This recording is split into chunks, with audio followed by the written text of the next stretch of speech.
All right, and we're underway. This is Shea Strausman versus Micheal McClure. Going back and forth on cycling lands. Irrigated farmland for the white-blue deck. Sheltered thicket the other way coming back around. Selfless Spirit turn 2 here for Shea. Yeah, so look at the ramp spells to take from the green deck. We have Our Promise, Beneath the Sands, and Natural Connection. Mm-hmm. Yeah, other than that, it's just some lower spells. The deck does feature 4 copies of Chandra, Torch of Defiance. When you think about conventional ramp, it usually means 2-mana ramp spells. It means turn 3 Chandra. This deck just has Chandra because sometimes you have nothing else going on in turn 4. And it also does, accelerate your mana. If you get to survive, it does +1 for 2 red mana. All right, 2 more threats. Thraben Inspector and Hanvir Militia Captain from Shea. Micheal will abrade away the Militia Captain and play Sanctum of Ugin. See if he has a ramp spell here. 6 cards that ramp on 3 mana. I like with Natural Connection, he could do it end step. Kozilek's Return here for Micheal. Shea will sacrifice their Selfless Spirit. I'm going to guess that he drew the Kozilek's Return because he abraded away not the Selfless Spirit. Right. And played it main phase because he doesn't want to get tagged by Spell Queller. All right, well, that's a heads-up play. Micheal will go to 19, though, on the attack. And another Militia Captain. Copy of Dusk Dawn in Shea's hand here. That can be good in some games. Obviously, it can't destroy Ulamog. Nothing destroys Ulamog. 2 Hour of Promise does. Boom. Another Kozilek's Return here for McClure, and that's going to clean up the board completely. You go back over to Strausman. 2 Dusk Dawns and a Spell Queller in hand. May as well cast one because he wants to cast the Aftermath. Here's Dusk, casting it for no value, setting up Dawn on the following turn. It's a slow burn. And Hour of Promise for McClure. And he has Ulamog in hand already. Yeah, this is scary. So we've Shrine and Shrine. Because these are lands 6 and 7, they both double tap. So this is all up to 9 mana on the next turn for Micheal McClure. Yeah, 1 more land, and that's Ulamog. Yeah, this looks real strong for the ramp deck. Sure, Shea's going to buy back his whole graveyard. That's great. But maybe too slow to race the infinite hunger. The ceaseless hunger? Ceaseless. Ceaseless. Ceaseless hunger. Infinite gyre. He used ceaseless to be hunger. Right. So he keeps spinning. How many synonyms for an unlimited amount can we put on different Ulamog cards? The unbounded destruction.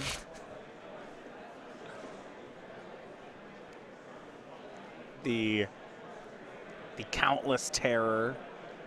There's a lot of boring ones. We could do this, yeah. There's a lot of boring ones you could go through.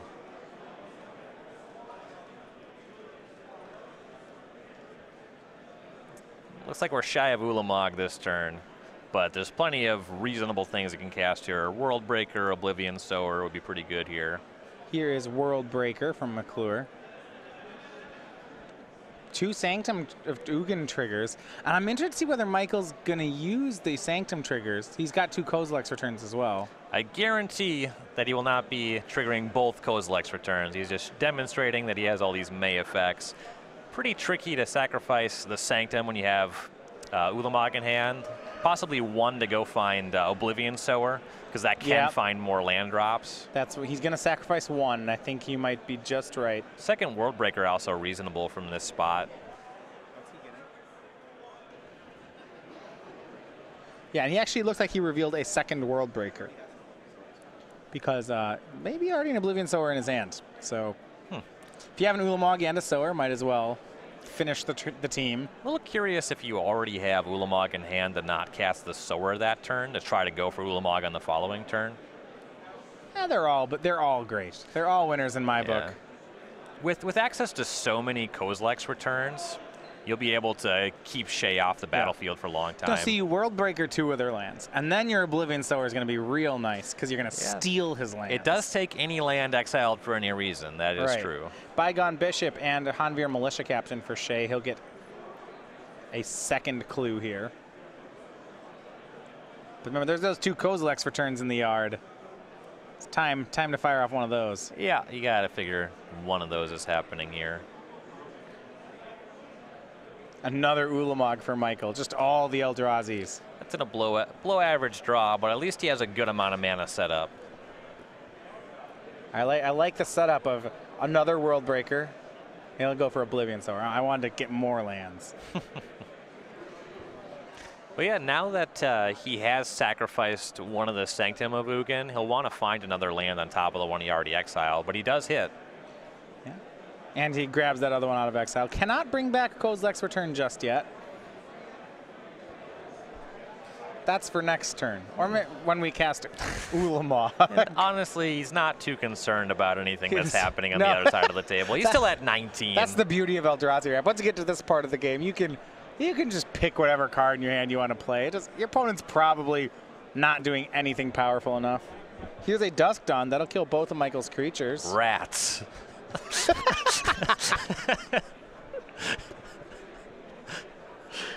I don't know how Michael's going to get out of that one. Well, here's Selfless Spirit. Hold on. That's good here.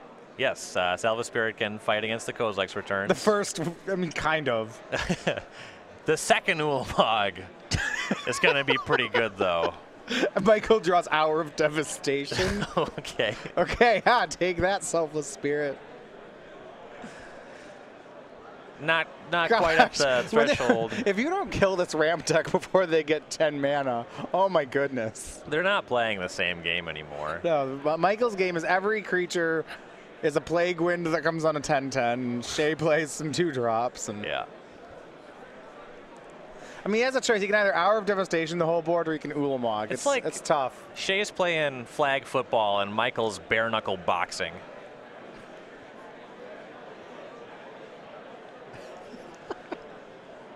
These punches are not going to go well for Shea.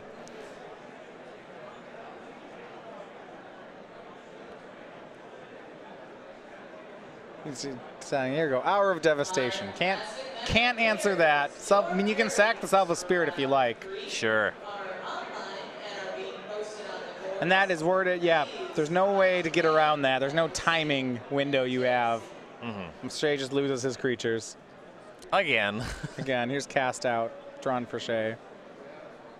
Spell Queller, Cast Out, something else. Can use Dusk Dawn to bring back those creatures. Draws Cloud Blazer. We're not playing the same game. No. Cloud Blazer versus Ulamog.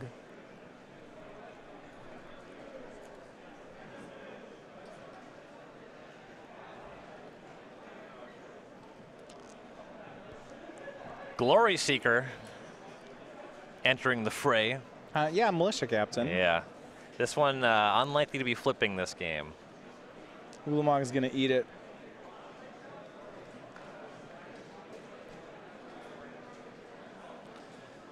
I don't even think Ulamog is. You don't really even have to Kozilek's Return here. I suppose he had 2 of them. So. Take some lands. Shea's going to float some mana. Those get exiled. Sanctum of Ugin. I don't know. He could get another creature out of his deck. Let's get another Ulamog. Kozilek's Return. Maybe the second Ulamog will find a third. This time he'll decline that Sanctum trigger. Yeah, Shea's going to use that mana to draw a card. I was wondering, you almost missed it. You don't want to leave that value on the table. Gonna cast out the Ulamog, maybe. Yeah. Take that. Yeah. We're back in it. I mean, there's a World Breaker in the yard. Oh, yeah. And an Ulamog in the hand. Yeah, there's a World Breaker in the hand that Shea knows about. It's going to eat the Cast Out. Or could. It might. I mean, if that's the play Michael wants to make. Looks like it is. Here's World Breaker. Exiles cast out.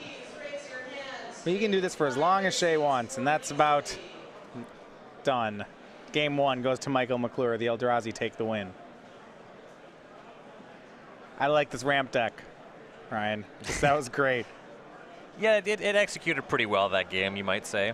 Yeah, the important parts were those early turns with the Kozilek's returns. That's where the game happened. Once we got to 10 mana, I mean, sure, they kept playing for 5 minutes, but that game was done. Right, and only 2 Kozilek's return in the main deck because there's matchups where you don't want to draw them, but when you draw them in this matchup, they're spectacular. Wow. All right, let's look at Shea's sideboard. I'm assuming we're going to see some counter spells now. We have Gideon Ally of Zendikar, Angel of Sanctions, Declaration Stone, Fragmentize, Essence Scatter, Repel the Abominable, Dusk Dawn, Metallic Rebuke, that would be the 4th Metallic Rebuke, and then a copy of Dispel. Metallic Rebuke is great. There's a good chance that you see Repel the Abominable just as a way to prevent damage. You know, these non-human sweeper effects are non-human cards, non-human sources, so you can repel. This is actually the only way to prevent damage from Hour of Devastation in a meaningful way. So you stop your creatures from dying to that. You would want to see some negates. Unfortunately, just Metallic Rebuke is another answer to Hour of Promise.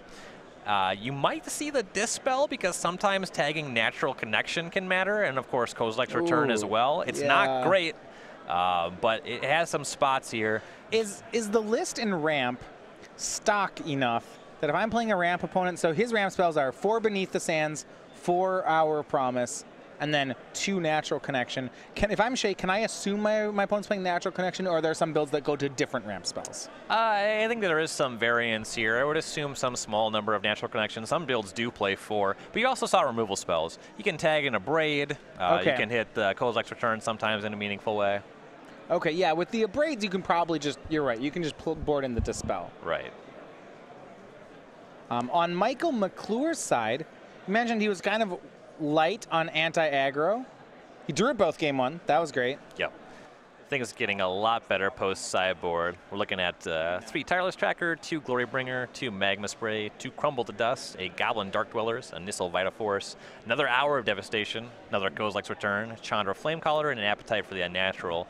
So generally, you're going to see the green-red ramp deck try to play more like a regular game of Magic post-sideboard. You can expect your opponent's going to be something that's going to interact with the game you're trying to play. So you want to go a little bit lower, more of these removal spells. So the Magma Sprays are great. The extra Kozilek's Return, clearly great. Extra Hour of Devastation, also great. Yeah, that's the 3rd hour he has. Yep. Yeah, you might go for Goblin Dark Dwellers just to be something that's castable, can't get hit by a Spell Queller, can flashback a removal spell, and Glorybringer seems really good because it just always is a removal spell. Do you know that Goblin Dark Dwellers was in Standard? I just keep seeing that. I'm like, man, that card's not in Standard. It's not as good as it was when you could play 4-color mana bases. You know, nobody's flashing back Abzan Charm with it anymore. Can I play Kolaghan's Command in Standard? No, you can't. That one's from Dragons of Tarkir.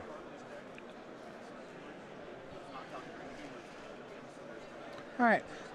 So we do have an update here on, there was a judge call from Shea. Had found a card in his sideboard that was supposed to be in the main deck. Just called a judge on himself. Now, because that judge, if that call had happened during a game, would have been a game, could have been a game loss. Because it was during sideboarding and it was a self call, there's not a game loss penalty for it going into the second game. He also lost the relevant game anyway. Yeah, it's like well, didn't help you. And it's about, so Hour of Devastation number 3, Kozilek's Return number 3. I imagine both Magma Sprays. Yeah, Chandra Flamecaller is pretty good as well. Good. What about Glorybringer Tireless Tracker? Love Glorybringer. And you might just bring in Tireless Tracker because you're concerned about your ability to resolve your ramp spells and your giant monsters. If you're bringing in all these cards, what comes out for it? I mean, it's really just a transformational sideboard, right? Yeah, no, I agree. So but when you do this transform, I'm assuming right now you talked about 4 World Breakers, 4 Ulamogs, 2 Oblivion Sower. Some of that's got to go. Yeah, all this stuff is trimmable and maybe even cuttable entirely. You could maybe even just move off of Hour of Promise, you know? Just play a more honest game plan. You do need to maintain some ways to win the game. I signed up to play ramp, Ryan. I'm not cutting the Hour of Promise. You also signed up to win the tournament. Yeah, it might be the right play. You feel like it's not going to line up right, you got to do something else. All right, over on StarCgames.com, we have our weekly sale. So on our store, we have a different item on sale every week. This week, it's been top vintage and legacy cards. Those have been on sale all week, and will still be on sale through the end of today. So head on over to the store to check out some of the deals, and come back tomorrow morning, Monday, when we switch it to next week's weekly sale. I know that I have been waiting for a sale on the 9-graded Black Lotus. It's time to buy it right now. This is my spot. So you got to head over and buy it before Ryan does. Graded power, a little bit out of my price range. But I imagine it's very satisfying to take it out of the graded case and shuffle it up. That sounds great to me. Yeah, that's great. You got to pay for the privilege to do that. Oh, yeah. That's what you want to do with your cards. I would not want to own a Magic card that was in some kind of casing that prevented me from playing it.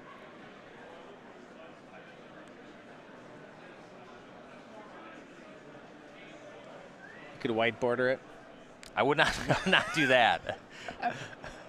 Like, I like my cards white bordered. I couldn't find an unlimited one though. I had to buy this beta one and white border. I enjoy shuffling decks with expensive cards. I don't enjoy vandalizing them per se. I enjoy vandalizing some Magic cards. The Sensei's Divining Top and the Grixis Cube, I wrote the date that it was banned in all 3 formats that it was banned in. Okay, I like that. It's nice. So I got a question. I know that, so you're anti-white bordering on cards, right? You don't like it when people... Yeah. What if you draw in and, like, what if I wanted to red border my cards? Like, I white bordered them and then I drew it in red. What's the purpose of this? You got to sell me on doing this. Okay, if it's a red card, it's like Lightning Bolt. I like my Lightning Bolts to be all red. I think that's stupid, but, you know, live your life. What if only like 3 of them were red bordered and I black bordered the other one? What if they were all black bordered? You know? All right. Game number 2, Michael on a mulligan. You always have to be careful when watching a ramp deck when they mulligan. It can be pretty harmful.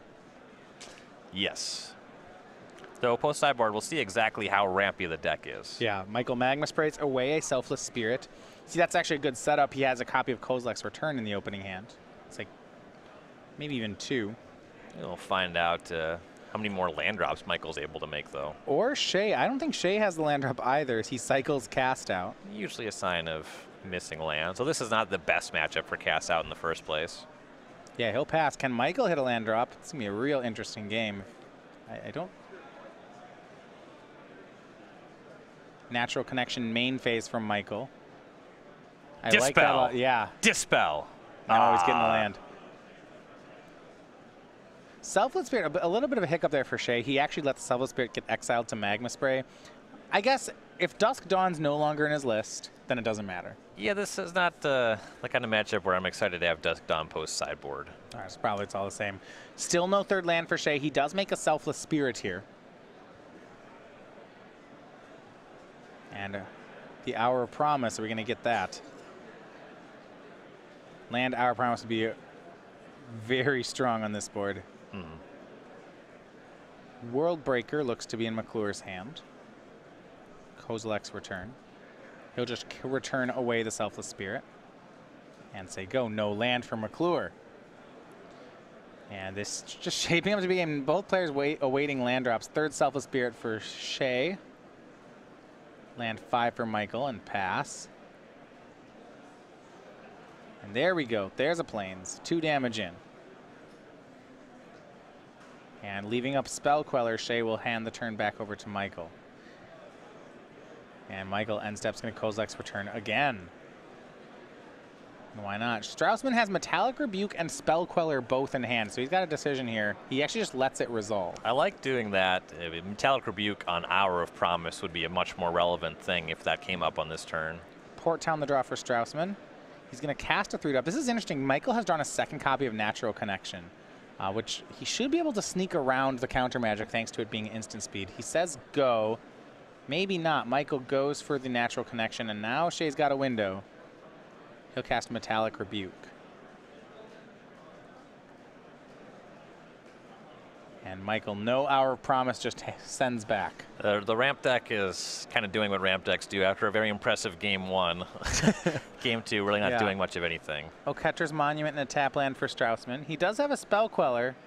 A Braid hits the Monument. Can't cast it just yet. Draws Ulamog. Perfect. Nothing here. Yeah, and Breaker, Ulamog. Hour of Devastation. Here's another monument from Strausman, and it looks like it's going to be Bygone Bishop. So one of the hard parts about casting a Braid against the Monument deck is that sometimes they have second copies of their legendary artifact, so it's right. Like, which they couldn't cast. Yeah, which was you kind of just threw away a card. Oath of Nissa into Basic Mountain for Micheal McClure. One more land, and we'll start seeing World Breakers. Well, I mean, 2 more lands, and we see Ulamog. Michael naturally drew 2 copies of Shrine of the Forsaken Gods. Yeah, he's got the full 4 in the deck. If he actually just draws a Shrine next turn, it's just Ulamog, right? Yeah. Oh, see, that's why I like the ramp deck. It's like the secret ramp spells, the ones that are just on land drops. Yeah. And the heavy removal spell configuration has really slowed Shea down quite a lot. McClure's still at 18. Right. A second Bygone Bishop for Strausman. This is likely going to force the Hour of Devastation from McClure. It's just a hard board, though. Look at McClure's his Hour of Devastation in hand.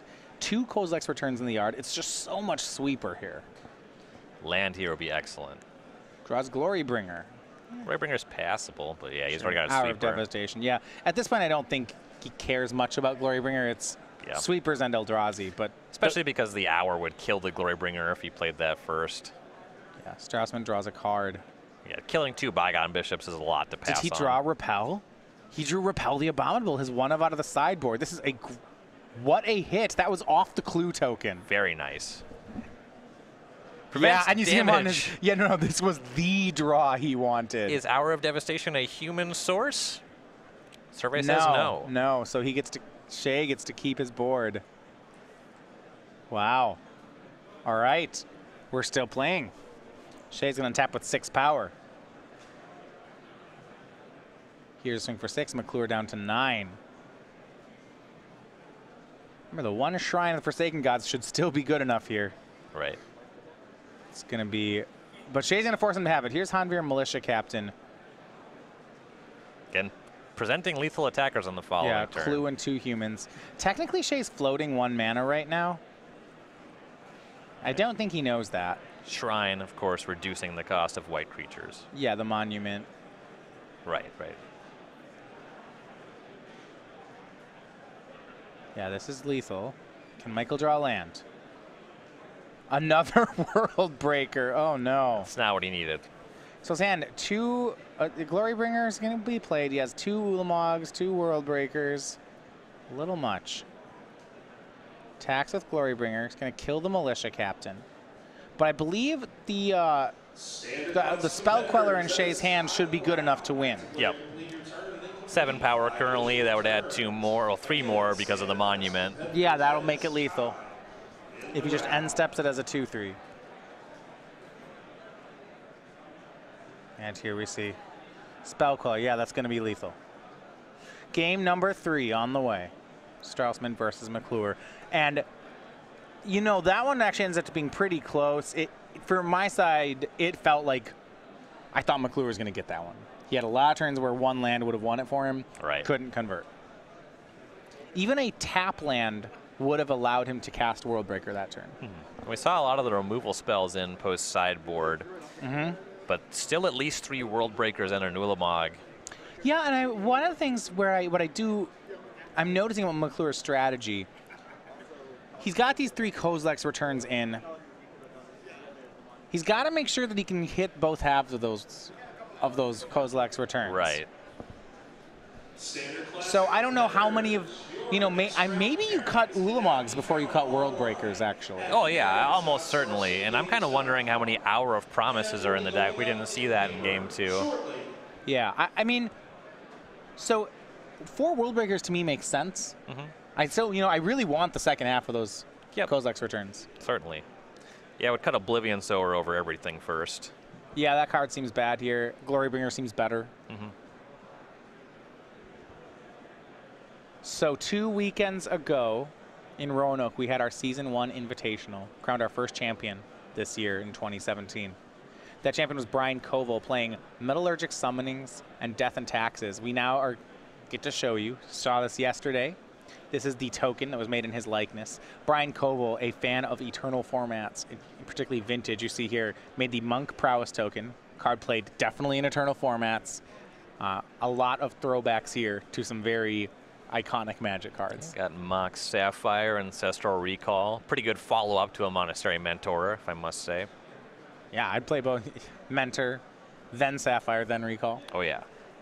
That's real nice. Gotta max value it. Had that in some of my cube decks last time that was online. It feels real nice. All right, so the art has been made for it. Now these tokens will be available starting July 30th in the Star City Games store, which means you'll get your chance at the end of the month to get these. The first open, this will be the Syracuse Open the following week. We'll be giving those away. These will be available for all of Season 2.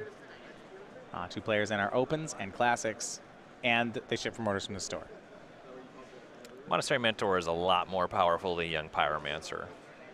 I hate to say it. Well, it's because the 1/1s have prowess. Yes. That's basically it, right? Yep, that's pretty much the equation.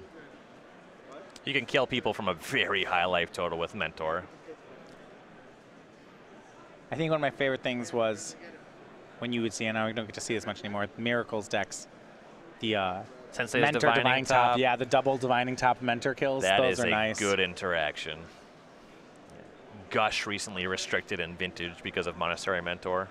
That sounds really good. Yeah. Actually, just free spells are just good with Mentor. Free spells are powerful. All right, game 3 underway. McClure and Strausman. Turn 1 Oath of Nissa from McClure. Now, this green-red ramp deck, a huge amount of noise about it going into this tournament. It actually turns out Micheal McClure going into this round is one of only 2 ramp players still left in contention in the event. Is it fair to say this deck's underperformed? I would say so. Part of that is we've seen a lot of this blue-white Monument deck, and this deck does seem to give the ramp deck fits. Selfless Spirit from Shea. When you play a ramp deck, you kind of have the issue where your deck can lose to itself. You really can't have a popular bad matchup on top of that. Michael will Magma Spray away the Selfless Spirit.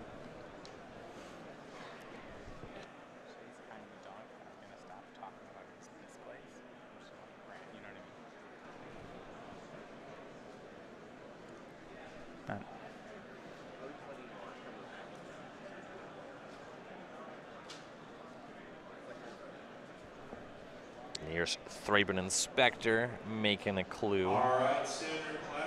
See if Shea has a 3rd land this time. And Michael's going to cycle away lands. She actually is land heavy here. Yeah. Sheltered Thicket is pretty significant for a ramp deck, being because the ramp decks really can flood a lot. Well, yeah, ramp decks are all about having. It's a 3-piece puzzle, right? Lands, ramp spells, and threats. Mm-hmm. And so any card that can help you need the same distribution of all 3. So cards that can help you when you have too much of one or not enough of the other are pretty welcome in a ramp strategy. Mm-hmm. Shea does make Oketra's Monument here. We see Michael abrading it at the ready. Michael up to 5 lands, 2 of them are shrines. And Shea has not presented pressure yet. It looks like Michael has at least 1 double red spell in his hand, and he did cycle the 2nd Sheltered Thicket. If it's a Chandra, you can still cast it because of the Oath. Yeah. Another Inspector and Selfless Spirit for Shea. Okay, it is a Chandra, so you can still cast that, though it's a little behind the buck here. Well, he doesn't need much time. Look at this. With 2 shrines, he's making land 6. He's just got land 7 up to 8, 9 next turn. He's almost at he has an Ulamog in his hand, and he's basically there.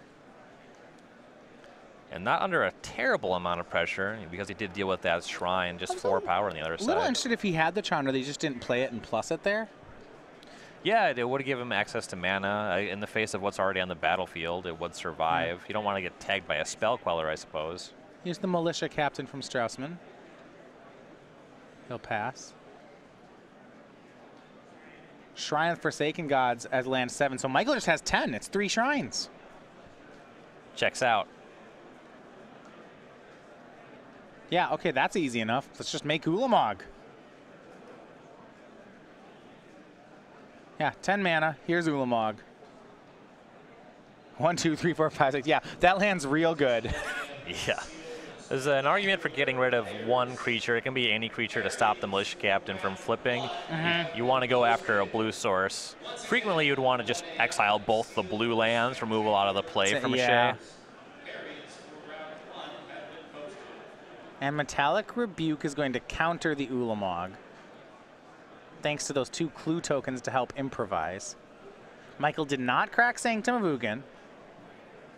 It's okay, he has a World Breaker in hand. He has another way to do that. Shea hits him down to 10. Shea's hand, Bygone Bishop, Repel the Abominable, and Selfless Spirit. He's going to make, it looks like another Selfless Spirit here. Just maybe protect him from a sweeper. I mean, he still doesn't protect him from Hour of Devastation. He's got to be careful about that. But maybe he just can't beat that card. Yeah, second Selfless Spirit from Strausman. Michael down to 10. Yeah, once your opponent starts casting giant monsters that exile your land, you kind of just got to throw caution to the wind. Just cast as many spells as you can, as fast as you can, and hope that they're good enough. 5 non-foils, they have the Expedition art. World Breaker, Sanctum of Ugin trigger, targeting the Port Town. That was a Cinderglade from Micheal McClure. And Sanctum of Ugin's going to pop. You do see Hour of Promise and Chandra in Michael's hand. He'll get Ulamog. A number of these ramp decks, they only play 2 copies of Shrine of the Forsaken Gods. In this game, you've really seen the power of just putting 4 in your deck list. Just being able to draw them naturally was really beneficial for McClure. Yeah, and I like that, just incidentally ramping. And you see, able to cast Chandra. Had that 1 extra mana floating off the Sanctum of Ugin.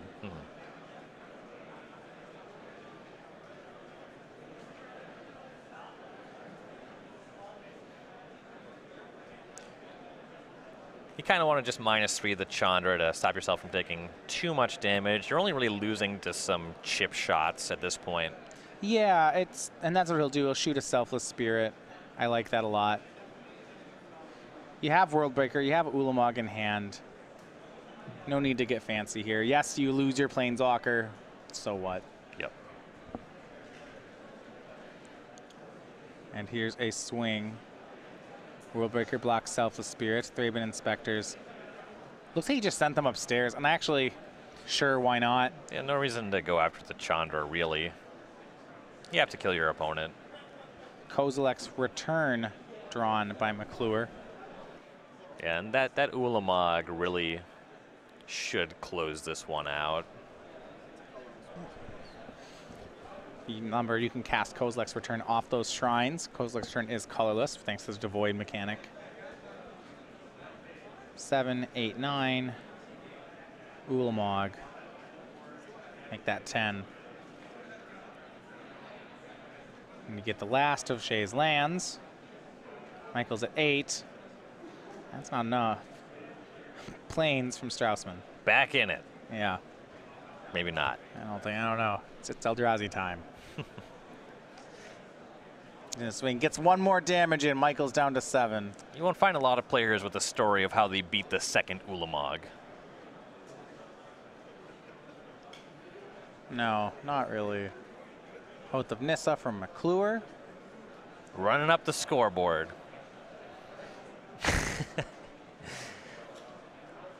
Shea telling Michael to come at him. I'm sure Michael will oblige.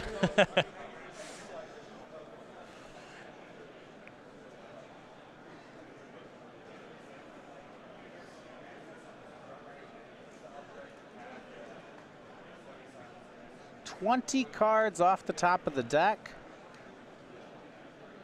Gonna get to look through them. You want to know what's in your opponent's exile for game 4. That's the one you play when you finish the match. Your opponent's like, man, want to play another? One more for fun. Yeah. Also, do you have trades? You got to look at his exile so that when you play that for fun game, you get him another time.